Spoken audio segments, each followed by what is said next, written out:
দেখেন, পলিটিক্স কোনোদিন ভাই কালচার তৈরি করে দেয় না। কালচার এমন জিনিস যেটা পলিটিক্স নির্মাণ করে দেয়। এই পলিটিক্সটা বাংলাদেশে আওয়ামী লীগ বোঝে।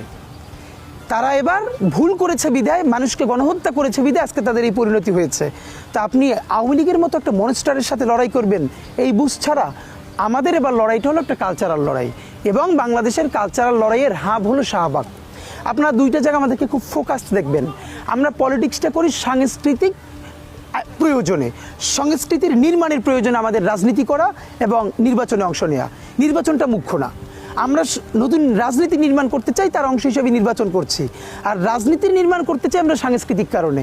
এই কারণে শাহবাগ হলো যেহেতু হাব, শাহবাগ তন্ত্রের নামে বাংলাদেশে যে নৈরাজ্য, যে মব, যে রাষ্ট্রীয় সন্ত্রাস করে জুডিশিয়াল কিলিংয়ের মধ্য দিয়ে মানুষকে হত্যা করা হয়েছে, বিচার ব্যবস্থা ধ্বংস করে রাষ্ট্রের প্যারালাল নতুন রাষ্ট্র তৈরি করা হয়েছে, এইটার বিপরীতে আমি আপনাকে লিখে রাখি, আজকে বলি, আমরা যদি আগামী 10 বছরের মধ্যে একটা নতুন সুষ্ঠু সুন্দর জায়গা তৈরি করতে না পারি, এদেশে আবার সেই শাহবাগ ফিরবে 2013 সালের।